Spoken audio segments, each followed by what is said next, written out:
மாதவி வயது 26. அவளுக்கு 26 வயது ஆனாலும் அவள் மனது 40 வயதை கடந்தது போல் கவலைகளில் நிறைந்து காணப்பட்டாள். காரணம், அவள் குடும்ப சூழ்நிலையும் வறுமையும் மாதவியை வாட்டிக் கொண்டிருந்தது. மாதவிக்கு காதலித்து திருமணம் செய்து கொள்ள வேண்டும் என்று ஆசை இருந்தது. மேலும் நிறைய படித்து நல்ல வேலைக்கு சென்று பணம் அதிகம் சம்பாதித்து குடும்பத்திற்கு உதவி செய்ய வேண்டும் என்று ஆசை. ஆனால் குடும்பத்தின் கட்டாயத்தால் ஒரு அழகற்ற இளைஞனை திருமணம் செய்து கொள்ளும் கட்டாயத்தில் தள்ளப்பட்டாள். அவன் பெயர் பழனி. பார்க்க சுமாராகத்தான் இருப்பான். எங்கோ ஒரு நாள் மாதவியை தெருவீதியில் பார்த்திருக்கிறான். அவள் தாவணி அணிந்திருந்த அழகும் குடும்ப பாங்கான ஒழுக்கமும் அவன் மனதை கவர்ந்தது. பழனி ஒரு தனியார் கம்பெனி சொந்தமாக நடத்தி வந்தான். சொந்த வீடு, 2-3 கார்கள் என்று வசதியான வாழ்க்கை வாழ்ந்து வந்தான். அதனால் அவன் பண பலத்திற்கு மாதவியின் குடும்பத்தினர் அடிமையாகினார்கள். மாதவியை கட்டாயப்படுத்தி திருமணம் செய்து வைத்தனர். திருமண நாளன்று அவள் கனவு, ஆசை அனைத்தையும் மனதில் சுட்டெரித்துவிட்டு பாலை எடுத்துக்கொண்டு உள்ளே நுழைந்தாள். பழனி லேப்டாப்பை மடியில் வைத்துக் கொண்டு வேலை பார்த்து கொண்டிருந்தான். அவள் பக்கம் திரும்பவில்லை. அவள் பொறுமை இழந்து என்னங்க என்றாள். அவன் பொறுமையாக தலையை நிமிர்த்தி மாதவியை பார்த்தான். கருமை நிறம், சிவந்த கண்கள், அதில் மூக்கு கண்ணாடி, திடமான உடம்பு. மாதவி அப்பொழுதுதான் அவனை நன்றாக பார்த்தாள். அவளுக்கு வரக்கூடியவன் எப்படியெல்லாம் இருக்கக்கூடாது என்று நினைத்தாலோ அது போன்றே இருந்தான். பாலை வச்சிட்டு அங்க வந்து உட்கார் என்றான். அவள் மெத்தையில் ஒரு ஓரமாக உட்கார்ந்தாள். மாதவிக்கு அந்த அறை புதிதாக இருந்தது. அழகான புடவை, இறுக்கமான ரவிக்கை, தலை நிறைய மல்லிகைப்பூ, கட்டில் முழுவதும் பூக்கள், அலங்காரம் செய்யப்பட்ட மெத்தை, மனதை கவரும் ஒரு நறுமண வாசம். இவைகள் எல்லாம் சேர்த்து மாதவியின் மனது பழனியை பார்க்க தூண்டியது. ஆனால் 10 நிமிடத்திற்கு மேலாக அவன் அவள் பக்கம் திரும்பவே இல்லை.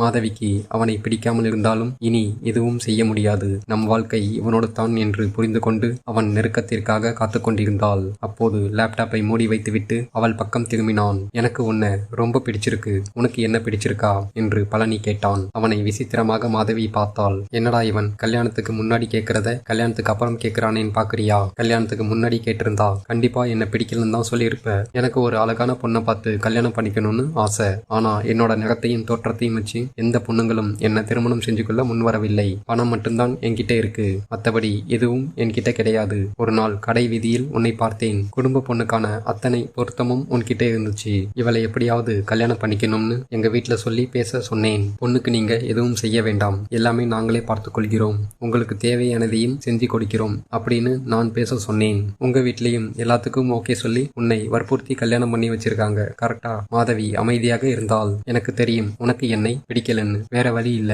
என்ன கல்யாணம் பண்ணிக்கிட்ட, இனிமே என் கூட வாழ்ந்துதான் ஆகணும். அதனால உன் மனசுல இருக்கிற எல்லா எண்ணங்களையும் அழிச்சிட்டு என் கூட குடும்பம் நடத்துற வழிய பாரு என்று பேசிக்கொண்டே கீழே இருக்கும் திராட்சை கொத்தை எடுத்துக்கொண்டு மாதவியின் அருகில் வந்தான். பழனி மாதவியின் கன்னங்களை மிக அழகாக பிடித்து அவளுக்கு திராட்சையை ஒவ்வொன்றாக ஊட்டத் தொடங்கினான். அவளும் பயமும் பதட்டமும் கலந்து அதை ஒவ்வொன்றாக சாப்பிடவும் தொடங்கினாள். அந்த அழகை அவன் ரசித்தபடி மாதவியை மென்மையாக அணைத்துக் கொண்டான். 1 மணி நேரத்திற்கு பிறகு அவன் போன் ரிங் அடித்தது. அவன் எடுத்து ஹலோ என்று பேச, அவனுடைய ஆபீஸில் ஏதோ பிரச்சனை, தீ பற்றி கொண்டு எரிகிறது என்று சொல்ல அவன் வேகமாக அறையில் சிதறி கிடந்த உடைகளை எடுத்து அணிந்து கொண்டு சென்றான். மாதவிக்கு ஒன்றும் புரியவில்லை. ஏதோ பிரச்சனை என்று மட்டும் தெரிகிறது. அவளும் பொறுமையாக எழுந்து உடைகளை அணிந்து கொண்டு கலைந்த மெத்தையையும் சரி செய்து கொண்டு படுத்துக் கொண்டாள். காலை 7 மணி. சூரிய வெளிச்சம் ஜன்னலை பிளந்து கொண்டு அடித்துக் கொண்டிருந்தது. சூரியனின் வெப்பம் அவளை எழுப்பியது. மணியை பார்த்தால் சரியாக 7. வேக வேகமாக குளித்துவிட்டு அறையை விட்டு வெளியேறினாள். வாடியம்மா, இப்பதான் உனக்கு விடிஞ்சதா என்றாள் அவள் மாமியார் பங்கஜம். அசதியில தூங்கிட்டேன். கல்யாணம் முடிஞ்ச அன்னைக்கு எல்லோருக்கும் அசதியாதான் இருக்கும். நீதான் சீக்கிரத்துல குளிச்சு வேலையை பார்க்க ஆரம்பிக்கணும். மன்னிச்சிடுங்கத்த, நாளையிலிருந்து ஒழுங்கா இருக்கிறேன் என்று கூறிவிட்டு சமைக்க தொடங்கினாள். மாலை வேலை. ஹாலில் உட்கார்ந்து பங்கஜம் டிவி பார்த்து கொண்டிருந்தாள். அப்போது பழனி வந்தான். அவன் முகம் களைப்பில் வாடியிருந்தது. வா தம்பி, எல்லாம் ஓகே தானே? இல்லம்மா, போலீஸ் கேஸ் ஆயிடுச்சு, எல்லாத்தையும் முடிச்சிட்டு வெளியில வர ரொம்ப நேரம் ஆயிடுச்சு என்று பேசிக்கொண்டே சோஃபாவில் சாய்ந்தான். ஏய் மாதவி என்று பங்கஜம் கத்த அவள் பதறி போய் ரூமிலிருந்து வெளியே வந்தாள். மாதவி, என் பையன் வந்திருக்கான், அங்க என்ன பண்ணிட்டு இருக்க? இங்க வா, அவன் போட்டிருக்கும் ஷூவை கலட்டி விடு என்றாள். அவள் தயங்கி தயங்கி அவன் பக்கத்தில் வந்து அமர்ந்தாள். என்னடி யோசிக்கிற, கலட்டி விடு என்று மீண்டும் கத்த அவளும் ஷூவையும் சாக்ஸையும் கலட்டினாள். அப்படியே காலை அழுத்தி விடு, நேத்து நைட்டு போனவன் இப்பதான் வரான், உடம்பு ரொம்ப டயர்டா இருக்கும், நல்லா பிடிச்சு விடு என்று பங்கஜம் கூற, மாதவி எல்லாத்தையும் சகித்து கொண்டு வேறு வழி இல்லாமல் அவனுக்கு அடிபணிந்து காலை பிடித்து கொண்டிருந்தாள். அப்போது அவள் அழகு அவனை கவர்ந்தது. அவன் தாடியை சொரிந்த வண்ணம் கண் சாடையில் அவளை உள்ளே அழைத்தான். மாதவி அவனுக்கு ஒரு பொம்மை போல் தோற்றமளித்தாள். அவனுக்காக வேலைகளை செய்து கொண்டு இரவில் அவன் தேவையை பூர்த்தி செய்து கொண்டு அவள் வாழ்க்கையை ஓட்டத் தொடங்கினாள். அப்படியே 8 மாதம் ஆகியும் அவளிடம் எந்த ஒரு நல்ல செய்தியும் வரவில்லை. ஒரு நாள் பங்கஜம், என்னடி நானும் இன்னைக்கு சொல்லுவ நாளைக்கு சொல்லுவன்னு எதிர்பார்த்து காத்து கொண்டே இருக்கிறேன். உன்கிட்டிருந்து எந்த ஒரு நல்ல செய்தியும் வரமாட்டேங்குது என்று சாடையாக பேசத் தொடங்கினாள். மாதவிக்கும் ஒன்றும் புரியவில்லை. ஆனால் அவளிடம் எந்த ஒரு பிரச்சனையும் இல்லை என்பதில் தெளிவாக இருந்தாள். உறவினர்கள் அனைவரும் மலடி என்ற வார்த்தைகளை சொல்லாமல் ஜாடையாக பேசி அவள் மனதை காயப்படுத்தினார்கள். அன்று இரவு பழனியிடம் நடந்ததை அனைத்தையும் கூறினாள். ஆனால் அவன் மாதவியின் வார்த்தைக்கு முக்கியத்துவம் கொடுக்காமல் படுத்துக்கொண்டான். ஒரு திருமணமான பெண்ணிற்கு தேவைப்படும் கணவனின் அன்பும் அரவணைப்பும் மாதவிக்கு சுத்தமாக அவனிடமிருந்து கிடைக்கவில்லை. ஒரு நடைப்பிணம் போல் அவளது வாழ்க்கை இருந்தது. மறுநாள் மாதவி, மாடியில ஒரு ரூம் காலியா இருக்கு, அந்த ரூமை சுத்தம் பண்ணு. ஒரு காலேஜ் பையன் வாடகைக்கு கேட்டிருக்கான், மாதமானா ஒரு 5000 கிடைக்கும் என்றாள் பங்கஜம். மாதவியும் சுத்தம் செய்ய தொடங்கினாள். மதிய வேளை, கரண்ட் இல்லாத நிலையில் அவள் சுத்தம் செய்து கொண்டிருந்தாள். வியர்வை அவள் மேனியை நினைக்க செய்தது. அதோடு களைப்பாக ரூமை விட்டு வெளியே வந்தாள். அப்போது அவளுக்கு எதிரில் ஒருவன் வந்து நின்றான். பார்ப்பதற்கு சிறு வயது போல் இருந்தான். அவன் பெயர் வினோத். கல்லூரி இறுதி ஆண்டு படிக்கிறான். அவன் மாதவியை பார்த்தவாறு இருந்தான். அவளுடைய அழகு, அவன் கண்கள் அவளை பார்த்ததும் அங்கும் இங்குமாய் உகுண்டது. பேரழகி, இப்படி ஒரு அழகான குடும்ப பெண்ணை என் வாழ்நாளில் பார்த்ததில்லை என்று சத்தமாக சொல்லி பெருமூச்சு விட்டான். அவன் பேச்சையும் செய்கையையும் பார்த்து மாதவிக்கு கோபம் வரவில்லை. இப்படி அவளை பார்த்து யாரும் ஒரு நாளும் அவள் அழகை ரசித்ததில்லை, பேசினதும் இல்லை. அவள் எதுவும் பேசாமல் வெட்கப்பட்டு தலை குனிந்துவாறு கீழே சென்றாள். அன்றிலிருந்து மாதவியின் வாழ்க்கையில் ஒரு புதிய காற்று வீசத் தொடங்கியது. அன்று மாலை வினோத் பங்கஜத்தை பார்க்க வந்தான். இந்தாங்க ஆண்டி, நீங்க கேட்ட அட்வான்ஸ் என்று ஒரு தொகையை கொடுத்தான். இங்க பாரு தம்பி, மாசம் 3ஆம் தேதிக்குள் வாடகை என் கைக்கு வந்துடணும் என்று உறுதியாக கூறினாள். அதெல்லாம் நீங்க ஒன்னும் கவலைப்பட தேவையில்லை ஆண்டி, கரெக்டா மாசமானா வாடகை உங்களை தேடி வரும் என்று பேசிக் கொண்டிருந்தான். அப்போது மாதவி கிச்சனில் வேலை பார்த்து கொண்டிருந்தாள். ஹாலில் வினோத் பேசிக் கொண்டிருப்பது அவள் காதில் விழுந்தது. அவனை பார்க்க வேண்டும் என்று அவள் மனதில் ஆசை எழத் தொடங்கியது. ஹாலில் ஏதோ வேலை செய்வது போல் வெளியே வந்து வினோத்தை பார்த்தாள். அவனும் கண்களை சிமிட்டாமல் அவளை நோட்டமிட்டான். அது அவளுக்கு புதிதாகவும் அவள் மனதில் ஆனந்தமாகவும் இருந்தது. ஆண்டி, எனக்கு தண்ணி வேண்டும் என்று வினோத் கேட்க, மாதவி தண்ணி கொண்டு வந்து கொடு என்று பங்கஜம் கூறினாள். அவனும் சொம்பில் எடுத்து வந்து அவனிடம் நீட்ட, அவன் சொம்போடு சேர்த்து அவள் கையை இறுக்கமாக பிடித்தான். அவர்கள் இருவரையும் பங்கஜம் சரியாக கண்டுகொள்ளவில்லை. அவள் டிவி பார்ப்பதில் மும்முரமாக இருந்தாள். அவன் பார்வை மாதவியை விட்டு விலகவில்லை. மாதவியும் வெட்கத்தோடு அவனை பார்த்தாள். வினோத்தின் கணிசமான பார்வை அவள் வாழ்க்கை பாதையில் விலக்கியேற்றியது. மாலை வேளை, காய்ந்த துணிகளை எடுப்பதற்கு மாதவி மாடிக்கு சென்றாள். அங்கே கொடியில் எந்த துணியும் இல்லை. குழப்பத்தில் நின்று கொண்டிருந்தாள். அப்போது அக்கா என்ற சத்தம் கேட்டது. வினோத் ரூமின் வாசலில் நின்று கொண்டு புன்னகையுடன் மாதவியை அழைத்தான். உங்க துணியை தானே தேடுறீங்க, இங்கதான் இருக்கு வாங்க என்றான். நீ ஏன் துணியை எடுத்த என்று பேசிக்கொண்டே பக்கத்தில் சென்றாள். மழை வர மாதிரி இருந்துச்சு, அதான் என்னுடைய துணியை எடுக்கும்போது உங்களோடதையும் எடுத்துட்டேன், உள்ள மடிச்சு வச்சிருக்கேன் வாங்கக்கா என்று உள்ளே அழைத்தான். வேண்டாம், இங்கே இருக்கேன் என்று தயங்கினாள். அவன் மீண்டும் அழைக்க மாதவி தயக்கத்துடன் உள்ளே சென்றாள். அவன் செய்த ஸ்நாக்ஸை அவளுக்கு கொடுத்தான். முதலில் மறுத்தாள். நீங்க தான் மத்தவங்களுக்கு சமைச்சு கொடுக்கறீங்க, உங்களை இந்த வீட்டுல யாரும் சரியா கவனிச்சிருக்க மாட்டாங்க, உங்களுக்காக செஞ்சு கொடுக்கணும்னு தோணுச்சு, வாங்கிக்கோங்கக்கா என்றான். அவன் சொன்ன வார்த்தை அவள் கண்களில் கண்ணீரை வர வைத்தது. உங்க அத்தை உங்களை நடத்துற விதத்தை பார்த்து நீங்க எப்படி வாழ்றீங்கன்னு புரிஞ்சுக்கிட்டேன். எனக்குன்னு சொந்தம்னு சொல்லிக்க யாருமே இல்லை. என்னமோ தெரியல, உங்களை முதல் தடவை பார்த்ததுமே உங்களோட பேசி பழகணும்னு ஆசையா இருந்துச்சு என்று பேசிக்கொண்டே மடித்த அவளது துணியை அவளிடம் நீட்டினான். அவளும் அதை வாங்கி கொண்டு ஸ்நாக்ஸ் ரொம்ப நல்லா இருக்கு என்று சொல்லிவிட்டு மனதில் சந்தோஷத்தோடு கீழே இறங்கி சென்றாள். அந்த நாளிலிருந்து வினோத் மாதவியை பார்த்தால் புன்னகையுடன் பேசுவதும் பணிவாக நடந்து கொள்வதும் அவளிடம் ஒரு நல்ல பையன் போல் காட்டிக்கொள்வான். ஒரு பொம்மை வாழ்க்கை வாழ்ந்து வந்த மாதவிக்கு வினோத் நடந்து கொள்வது, பேசும் விதம் அவள் மனதை சந்தோஷப்படுத்தியது. அவன் இல்லாத நேரத்தில் அவனை பார்க்க வேண்டும், பேச வேண்டும் என்று நினைத்து தவிப்பாள். அப்போது அவள் போனில் ஒரு நம்பரிலிருந்து மெசேஜ் வந்திருந்தது. அது யார் என்று தெரியாமல் நிராகரித்து விட்டாள். அன்று மாலை வினோத் வீட்டிற்கு வந்தான். அவனை பார்த்ததும் துணி எடுக்க போவதாக அவள் அத்தையிடம் கூறிவிட்டு மாடிக்கு சென்றாள். என்னங்க, மெசேஜ் பண்ணி ரிப்ளையே இல்ல என்றான். அது உன்னோட நம்பரா என்று ஆச்சரியத்தில் கேட்டாள். அதிலிருந்து போனில் அதிக நேரம் பேசத் தொடங்கினார்கள். இருவருக்குள்ளேயும் அந்யோன்யம் விலகி நெருக்கம் அதிகமானது. ஒரு நாள் இரவு நேரம் தனிமையில் மாதவி கட்டிலில் புகண்டு புகண்டு படுத்துக் கொண்டிருந்தாள். தூக்கம் வரவில்லை. வீட்டில் யாரும் இல்லை. பழனியும் அவன் அம்மாவும் திருமண விழாவிற்கு வெளியூர் சென்றிருந்தனர். வினோத்திடம் பேச வேண்டும் என்று அவள் மனது தவித்துக் கொண்டிருந்தது.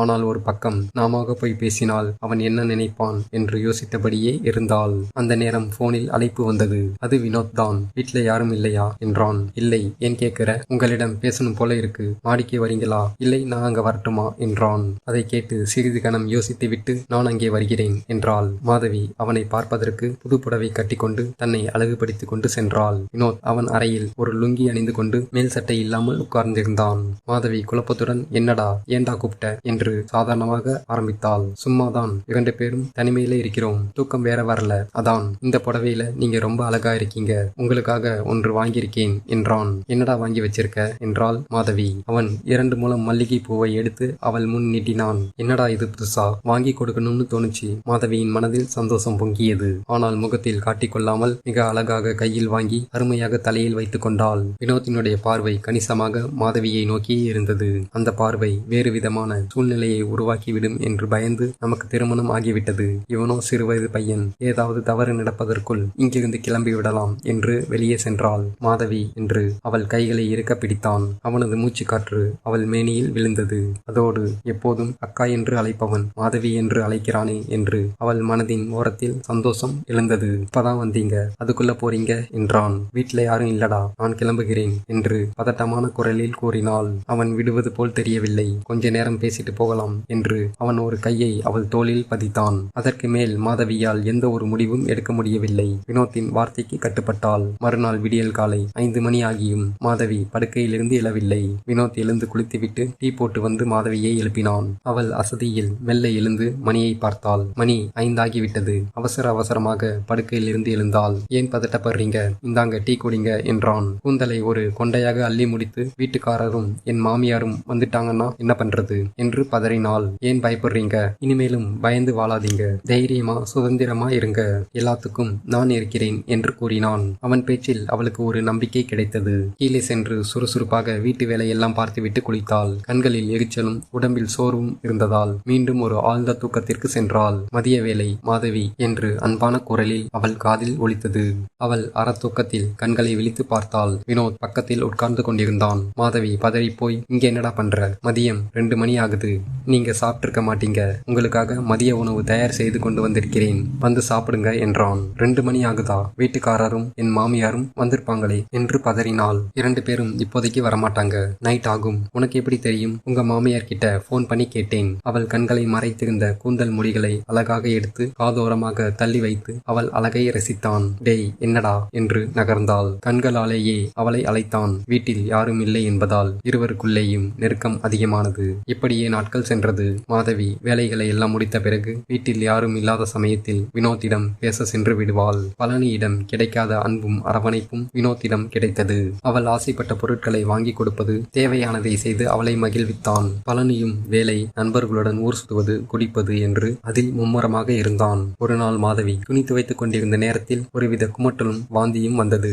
முதலில் அவள் பெரிதாக எடுத்துக்கொள்ளவில்லை. ஆனால் அது அடிக்கடி தொடர்ந்தது. அவளுக்கு பயம் வர ஆரம்பித்தது. வெளியில் தெரிந்தால் பிரச்சனை ஆகிவிடும். கலைக்கவும் அவளுக்கு மனமில்லை. வினோத்தை சந்தித்து கூறினாள். பயப்படாதீங்க, உங்களை அப்படியே விட்டுட்டு போயிட மாட்டேன். என்னுடைய வாழ்க்கையை சந்தோஷமாக வாழணும். இன்னும் 1 மாசத்துல என்னோட படிப்பு முடியுது. அப்புறம் எந்த ஒரு பிரச்சனையும் இல்லாமல் எனக்கு ஒரு நல்ல வேலை கிடைத்த பிறகு நாம 2 பேரும் திருமணம் செய்து கொள்ளலாம் என்று அவளுக்கு ஒரு நம்பிக்கையை கொடுத்தான். மாதவியும் நம்பிக்கொண்டு அந்த நாளிற்காக காத்து கொண்டிருந்தாள். அப்போதுதான் அவன் நண்பன் விவேக்கிடம் வேலை விஷயமாக கேட்டிருந்தான். அதோடு நெருங்கிய நண்பன் என்பதால் மாதவியை பற்றியும் கூறியிருந்தான். நீ ஒன்னும் கவலைப்படாத நண்பா, நீங்க எப்படியாவது இங்க வந்துருங்க.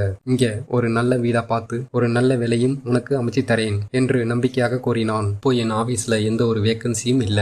ஆனால் என் ஃப்ரெண்டு மூலம் கண்டிப்பாக உனக்கு ஒரு நல்ல வேலையை வாங்கி தருகிறேன். தேவைப்பட்டால் மாதவிக்கும் வேலையை ரெடி பண்ணிக்கலாம் என்றான். அதெல்லாம் வேண்டாம் நண்பா, மாதவிக்கு வேலைக்கு போற மாதிரி ஐடியா இல்ல என்று வினோத் கூறினான். சில வாரங்களிலேயே வினோத்திற்கு படிப்பு முடிந்தது. மாதவி, இன்னைக்கு நைட்டு இங்கிருந்து கிளம்பி விடலாம் என்றான் வினோத். நீ என்ன சொல்ற என்று வினோத் கேட்க, என்னோட வாழ்க்கை உன்னோடதான்னு முடிவு பண்ணிட்டேன். நீ என்ன சொன்னாலும் எனக்கு ஓகே தான். நீ என்ன சொல்றியோ அதுக்கு நான் கட்டுப்படுகிறேன் என்றாள் மாதவி. இன்னைக்கு நைட்டு சரியா 12 மணிக்கு ஓகேவா? வினோத் சொன்னது மாதிரி இருவரும் கிளம்பினார்கள். அவளை கூட்டிக் கொண்டு பேருந்தில் சென்னைக்கு கிளம்பினான். வீட்டுல ஏதாவது சந்தேகம் வர மாதிரி எதுவும் நடந்திருக்கா என்று வினோத் கேட்க, அதெல்லாம் ஒண்ணும் இல்ல, ஆனா எனக்கு பயமா இருக்கு. ஏன் பயப்படுற, உன்னோட எல்லா தேவைக்கும் நான் இருக்கிறேன் என்று அவன் தன் மார்போடு சாய்த்து கொண்டான். விடியும் வேளையில் பேருந்து நிலையத்திற்கு வந்தது. வந்தது. அங்கே விவேக் இவர்களுக்காக காத்து கொண்டிருந்தான். இருவரும் பேருந்து நிலையத்தை விட்டு வெளியே வந்தனர். அப்போதுதான் மாதவியை முதல் முறையாக விவேக் பார்த்தான். காலை வேளையில் கலைந்த கூந்தல், தூக்கத்தில் விழித்த முகம், மெருகூட்டும் அழகு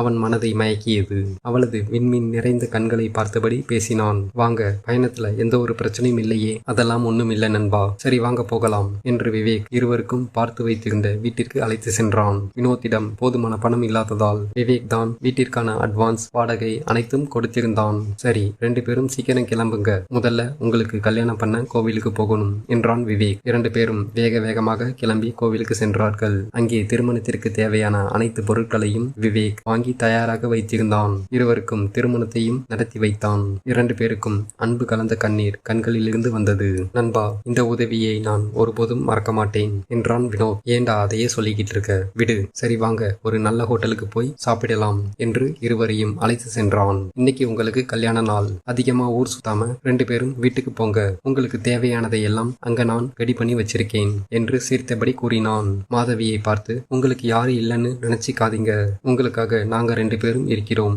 என்று அன்பாக கூறினான். விவேக் மாதவியை விட சிறு வயது பையன் என்பதால் அவனை பெயர் சொல்லி அழைப்பது மாதவிக்கு ஒருவித கூச்சத்தை கொடுத்தது.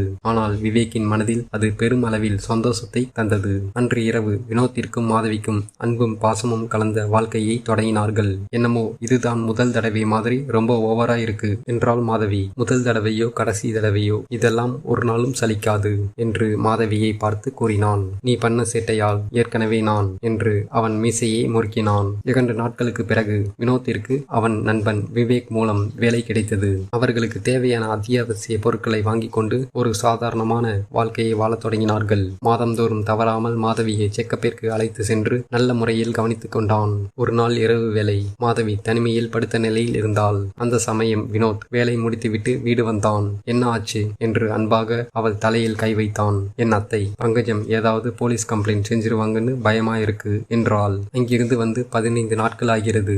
இதுவரைக்கும் எந்த ஒரு பிரச்சனையும் இல்லை. பிரச்சனை பண்ற மாதிரி இருந்தா பேப்பர்ல நியூஸ் கொடுத்திருப்பாங்க, இல்ல போலீஸ்ல கம்ப்ளைண்ட் பண்ணியிருப்பாங்க.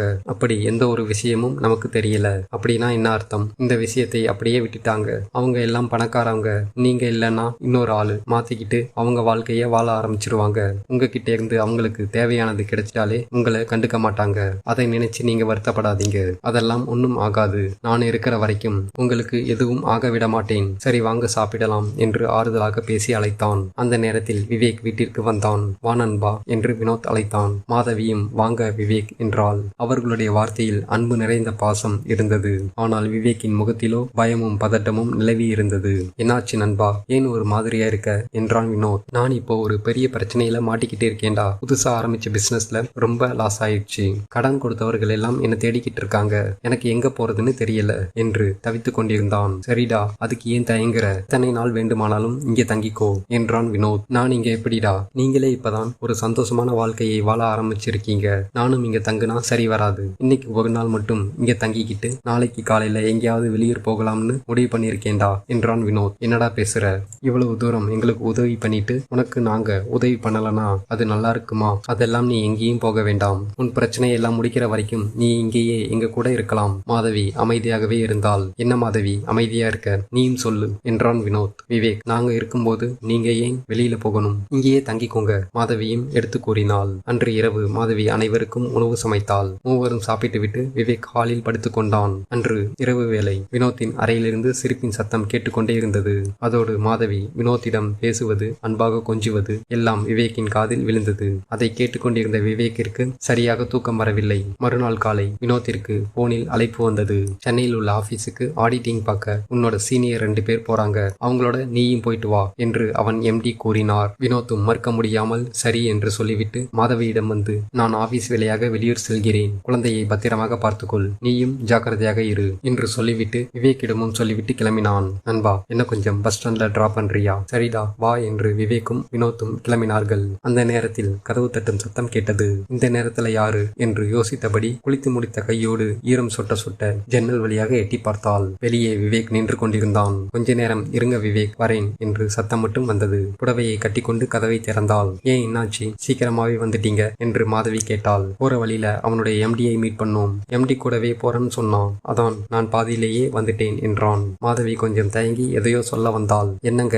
என்று விவேக் கேட்க, வீட்டுல யாரும் இல்லைன்னு சமைக்கவே இல்ல, நீங்க வேற திடீர்னு வந்துட்டீங்க, அதான் என்ன பண்றதுன்னு தெரியல, அதனால என்னங்க வெளியில வாங்கி சாப்பிட்டுக்கலாம், வினோத் வர வரைக்கும் சமையலுக்கு ரெஸ்ட் கொடுங்க, ஃப்ரீயா இருங்க என்றான். ஏன் காசை வேஸ்ட் பண்றீங்க, அதெல்லாம் வேண்டாம், கொஞ்ச நேரத்துல நானே சமைச்சிடுறேன் என்று வேக வேகமாக கிச்சனுக்கு சென்றாள் மாதவி. மாதவி இருங்க, அவசரப்படாதீங்க, அதெல்லாம் ஒரு பிரச்சனையும் இல்ல, என்ன வேணும்னு சொல்லுங்க, நான் வாங்கிட்டு வரேன் என்றான் விவேக். மாதவி முதலில் தயங்கினாள். சும்மா சொல்லுங்க என்றான். வெரைட்டி ரைஸ் ஏதாவது இருந்தா வாங்கிட்டு வாங்க. அட என்னங்க வெரைட்டி ரைஸ் கேட்கறீங்க, நான்வெஜ் சாப்பிடுவீங்களா, கறி குழம்பு சாப்பாடு வாங்கிட்டு வரேன் என்றான். மாதவியும் எதுவும் சொல்லாமல் அமைதியாக இருந்தாள். அரை மணி நேரத்தில் சாப்பாடு வாங்கி வந்தான். இருவரும் சாப்பிட ஆரம்பித்தார்கள். ஆனால் விவேக் சாப்பிடவில்லை. மாதவிக்கு பரிமாறினான். நீங்களும் வாங்க சாப்பிடலாம் என்றாள். பரவாயில்லங்க, நீங்க ஃபர்ஸ்ட் சாப்பிடுங்க என்றான். மாதவி அசைவம் சாப்பிட்டு பல மாதம் ஆகின. அதனால் மாதவி நல்லா வெளுத்து வாங்கினாள். விவேக் சாப்பிடவில்லை என்று அவள் யோசிக்கவில்லை. மாதவி சாப்பிட்டு முடித்த பிறகு கொஞ்சம் மட்டும் இருந்தது. அப்போதுதான் அவள், ஐயோ உங்களுக்கு சாதம் இல்லையா என்று யோசித்தாள். அதெல்லாம் பரவாயில்லைங்க, நீங்க நல்லா சாப்பிட்டீங்களா, அது போதும். இருக்கும் மிச்ச மீதியை விவேக் சாப்பிட ஆரம்பித்தான். அதோடு அவள் தட்டில் சாப்பிட்ட மீதமுள்ள கறியை எடுத்து சாப்பிட்டான். அதை பார்த்த மாதவிக்கு ஒரு மாதிரியாக இருந்தது. நான் சாப்பிட்டதை இவன் சாப்பிடுகிறானே என்று அவளுக்கு கூச்சமாக இருந்தது. மாலை வேளை வினோத் போனில் அழைத்தான். சாப்பிட்டியா, பாப்பா என்ன பண்றா என்று நலம் விசாரித்தான். பாப்பாவிற்கு சளி பிடிக்கிற மாதிரி இருக்கு, ஹாஸ்பிட்டல் போகணும், தனியா எப்படி போறது என்று வினோத்திடம் கேட்டாள். விவேக் இருக்கானா? இருக்காரு, அவன்கிட்ட சொல்லு, கூட்டிட்டு போவான். மாதவி அமைதியாக இருந்தாள். ஏன் தயங்குற, போனை அவன்கிட்ட கொடு, நான் சொல்றேன் என்றான். விவேக்கிடம் போனை கொடுத்தாள். நண்பா, மாதவியும் குழந்தையும் ஹாஸ்பிட்டலுக்கு கொஞ்சம் கூட்டிட்டு போயிட்டு வா என்றான். அவனும் மறுக்காமல் சரி என்றான். இது ஒரு நல்ல வாய்ப்பு என்று விவேக் வேகமாக டூ வீலரை எடுத்தான். ஆட்டோவில் போகலாம் என்று தயக்கத்துடன் மாதவி கூறினாள். ஏன் தேவையில்லாத செலவு, அதான் என்கிட்ட வண்டி இருக்கு, இதிலேயே வாங்க, போயிட்டு வந்துடலாம், நான் பொறுமையாகவே போறேன் என்றான். அவளும் தயங்கி வண்டியில் ஏறினாள். அவன் வண்டியில் பிடிப்பதற்கு எதுவும் இல்லை. கையில் ஒரு குழந்தையை வைத்துக் கொண்டு எங்கே பிடிப்பது என்று தயங்கினாள். அதை பார்த்த விவேக் எதுவும் சொல்லவில்லை. வண்டியை நகர்த்த தொடங்கினான். அப்போது அவள் கீழே விழுவது போல் தடுமாறினாள். அவன் தோளில் கை வைத்தாள். தப்பா எடுத்துக்காதீங்க, விழுகிற மாதிரி போயிட்டேன் அதான் என்று மாதவி கூறினாள். பரவாயில்லை, என் தோளில் கை வைத்துக்கோங்க என்றான். அவளும் வேறு வழி இல்லாமல் அவன் தோளில் ஒரு கையை வைத்தாள். விவேக் ஆனந்தமாக வண்டியை ஓட்டத் தொடங்கினான். கொஞ்ச நேரத்தில் மருத்துவமனை வாசலில் வண்டியை நிறுத்தினான். மருத்துவமனையில் பார்த்துவிட்டு வெளியே வந்தனர். இரவு ஆகிவிட்டது, இங்கேயே சாப்பிட்டு போகலாம் மாதவி என்றான் விவேக். மாதவியும் சரி என்றாள். இருவரும் சாப்பிட்டு விட்டு கிளம்பினார்கள். இரவு வேளை, தெருவிளக்கு எதுவும் எரியவில்லை. வண்டியிலும் போதுமான வெளிச்சம் இல்லாததால் மேடு பள்ளம் தெரியாமல் விவேக் வண்டியை ஓட்டி சென்றான். குழந்தையும் வைத்துக்கொண்டு எந்த ஒரு பிடிமானமும் இல்லாமல் மாதவி தடுமாறி அவன் மேல் இடிக்கத் தொடங்கினாள். விவேக்கிற்கு மிகவும் பிடித்திருந்தது. வேண்டுமென்று கொஞ்சம் வேகமாக சென்றான். மாதவியின் நெருக்கமும் அதிகமானது. ஆனால் விவேக்கிடம் ஒன்றும் சொல்லவில்லை. ஒரு வழியாக வீடு வந்தனர். வீட்டிலும் கரண்ட் இல்லை. இரவு நேரம். போன் லைட் அடித்துக்கொண்டு உள்ளே சென்றனர். மாதவி எதுவும் பேசாமல் ரூமிற்கு சென்றாள். இவனும் ஹாலில் படுத்துக்கொண்டான். கரண்ட் இல்லாததால் இரு ஜன்னல்களையும் திறந்துவிட்டு படுத்தான். கொஞ்ச நேரத்தில் குழந்தை அழுகும் சத்தம் கேட்டது. விவேக் எழுந்து ரூமின் கதவை தட்டினான். மாதவி கதவை திறந்தாள். அவள் முகம், உடைகள் எல்லாம் வேர்வையில் நனைந்திருந்தது. ஏன், என்னாச்சு என்று அவன் கேட்க, கரண்ட் இல்லல அதான் என்று அவள் முந்தானையால் அவள் முகத்தை துடைத்துக் கொண்டாள். கரண்ட் இல்லாததால் குழந்தையால் படுக்க முடியவில்லை. சரி வாங்க, ஹாலில் படுத்துக்கலாம் என்றான். வேண்டாம் விவேக், பரவாயில்ல, நான் இங்கே படுத்துக்கிறேன் என்றாள். ஆனால் விவேக் விடவில்லை. ஏற்கனவே குழந்தைக்கு சளி பிடிச்சிருக்கு, இப்படியே விட்டுட்டீங்கன்னா ஜுரம் வர வாய்ப்பு இருக்கு என்று கூற அவளும் ஹாலிற்கு வந்தாள். தரையில் குழந்தையை படுக்க வைக்க முடியவில்லை. அதனால் தொட்டில் கட்டி படுக்க வைத்தாள். ஜன்னலில் இருந்து வரும் குளிர்ந்த காற்று மாதவிக்கு இதமாக இருந்தது. குழந்தையும் நன்றாக தூங்க ஆரம்பித்தது. விவேக் ஒரு ஓரமாக படுத்திருந்தான். ஆனால் கண்கள் மூடவில்லை. மாதவியை பார்த்தவாறு இருந்தான். மாதவி சற்று அவன் பக்கம் திரும்பினாள். விவேக்கின் கண்கள் பளிச்சென்று தெரிந்தது. அதை பார்த்த மாதவி திரும்பி படுத்துக் கொண்டாள். பால் நிறத்தில் அவளது முதுகு இருட்டிலும் பளபளப்பாக தெரிந்தது. விவேக் சிறிதும் தாமதிக்காமல் அவள் பக்கம் நெருங்கினான். வெப்பமான காற்று அவள் மேல் வீசத் தொடங்கின. விவேக்கின் நெருக்கம் அவளை பயமுறுத்தியது. விவேக் என்று அவள் உடைகளை சரி செய்து கொண்டு எழுந்தாள். அந்த இருளில் உள்ள நெருக்கம், அந்த கணம் மாதவியால் எதுவும் செய்ய முடியவில்லை. அன்று இரவு விவேக்கிற்கு சாதகமாக முடிந்தது. காலையில் குழந்தை அழுகும் சத்தம் கேட்டு எழுந்தாள். பக்கத்தில் விவேக் படுத்திருந்தான். சத்தம் கேட்டு அவனும் எழுந்தான். எல்லாம் நல்லதுக்கு தான் மாதவி என்று அவள் தோளின் மீது கை வைத்து கூறினான். இது கொஞ்சம் கூட சரியில்லை, நீங்க செஞ்சது பெரிய தப்பு என்று முகத்தை கோபமாக வைத்து எழுந்து சென்றாள். வினோத்திடமிருந்து போன் வந்தது. ஆனால் மாதவிக்கு எடுக்க மனமில்லை. இரவு நடந்ததை நினைத்து அவள் மனதை குடைய செய்தது. போது விவேக் அவள் அருகில் வந்தான். என்னாச்சு என்றான். பேசாதீங்க, உங்க நண்பனோட மனைவி கிட்ட இப்படிதான் நடந்துப்பீங்களா? உங்க மேல நான் எவ்வளவு மரியாதை வச்சிருந்தேன், உங்களை பத்தி வினோத் கிட்ட சொன்னா என்ன ஆகும் தெரியுமில்ல என்று அவள் முகம் கோபத்தில் சிவந்தது. மாதவி, ரொம்ப பேசாதீங்க, ஏற்கனவே ஒருத்தரை கல்யாணம் பண்ணிக்கிட்டு நீங்க அவரை விட்டுட்டு வினோத்தை கல்யாணம் பண்ணிக்கிட்டு தூக்கிட்டு வந்திருக்கீங்க. சீ, வாய மூடு. உனக்கு என்னுடைய வாழ்க்கையில என்ன நடந்தது என்று தெரியாது. அதை உன்கிட்ட சொல்ல வேண்டிய அவசியம் எனக்கு இல்ல. வினோத் வரட்டும், உன்னை பத்தி அவர்கிட்ட சொல்லத்தான் போகிறேன் என்று மாதவி கூறினாள். மாதவி, தப்பு பண்றீங்க. நீங்க நடந்ததை சொன்னீங்கன்னா அதை எனக்கு சாதகமா மாத்திக்க என்ன வேண்டுமானாலும் செய்ய எனக்கு தெரியும். அதனால நமக்குள்ளேயே இருக்கிறது நல்லது என்றான். மாதவி வேக வேகமாக ரூமுக்குள் சென்று கதவை சாத்தி கொண்டாள். மதிய வேளை. மாதவி குளித்து முடித்துவிட்டு கிச்சனுக்கு சென்றாள். ஹாலில் உட்கார்ந்திருந்த விவேக் கிச்சனுக்குள் புகுந்தான். ஏன், ஏதாவது சமைக்கிறீங்களா? வேண்டாம், ஹோட்டல்ல வாங்கிக்கலாம் என்றான். மாதவி அவனை கோபமாக பார்த்துவிட்டு, உங்கள் உதவி இனிமே எனக்கு தேவையில்லை. உங்களுக்கு தேவைன்னா நீங்க வாங்கிக்கோங்க, எனக்கு எதுவும் வேண்டாம் என்று கோபமாக பதிலளித்தாள். ஏன் மாதவி, என் மேல உள்ள கோபம் இன்னும் போகலையா என்று அவள் பின்புறம் நெருக்கமாக வந்தான். அவன் கைகள் அவள் தோளில் அழுத்தமாக பதிந்தது. அந்த நேரத்தில் கதவு தட்டும் சத்தம் கேட்டது. உடனே அவனிடமிருந்து விலகி சென்று கதவை திறந்தாள். சிரித்த முகத்துடன் வினோத் வாசலில் நின்று கொண்டிருந்தான். கண்களில் கண்ணீரோடு வினோத்தை கட்டிக்கொண்டாள். என்ன மாதவி, என்ன ஆச்சு என்று பதட்டம் கலந்த வார்த்தையில் கேட்டான். உடனே விவேக், அது ஒண்ணுமில்ல நண்பா, நீ தனியா விட்டுட்டு போயிட்டல்ல, அதான் அழுகுறாங்க என்று பேசி சமாளித்தான். சி, இதுக்கெல்லாம் அழுவாங்களா? ஒரு நாள்லயே வந்துட்டேன்ல, அப்புறம் என்ன? சரி வா, பாப்பா எங்க என்று கேட்டுக்கொண்டே குழந்தையிடம் சென்றான். விவேக்கின் பார்வை மாதவியை நோக்கியே இருந்தது. மாதவி புடவையை சரி செய்து கொண்டு இரவு உணவு தயார் செய்ய தொடங்கினாள். அப்போது வினோத், போ, சமைக்க வேண்டாம் மாதவி, வெளியில போய் சாப்பிடலாம் என்றான். மூவரும் ஹோட்டலுக்கு சென்று சாப்பிட்டனர். இரவு மாதவி கட்டிலில் ஓரமாக படுத்திருந்தாள். வினோத் அவள் அருகில் வந்து மாதவி என்று அன்பாக அழைத்தான். ஆனால் அவள் திரும்பவில்லை. அவள் பக்கத்தில் சென்றான். கண்களில் கண்ணீரோடு படுத்திருந்தாள். ஏன், என்னாச்சு மாதவி என்றான். அவள் எதுவும் பதில் கூறவில்லை. விவேக் பற்றி கூறினால் வினோத் எப்படி அதை எடுத்துக்கொள்வான் என்று தெரியாமல் பதட்டத்தில் அமைதியாக இருந்தாள். என்னாச்சு மாதவி, சொல்லு. நான் வந்ததிலிருந்து நீ சரியாகவே இல்லை. சரியா என்கிட்ட பேசவும் இல்லை. என்ன ஆச்சு? ஏதோ ஒன்று நடந்திருக்கு, சொல்லு. எந்த ஒரு ஒளிவு மறைவும் இல்லாமல் நம்முடைய வாழ்க்கையை சந்தோஷமா வாழ வேண்டும் என்று நான் அடிக்கடி உன்கிட்ட சொல்லுவேன். சொல்லு மாதவி என்று திரும்ப திரும்ப கேட்க விவேக் அவளிடம் நடந்து கொண்டதை ஒன்று விடாமல் கூறினாள். வினோத்திற்கு தலையில் இடி விழுந்தது போல் இருந்தது.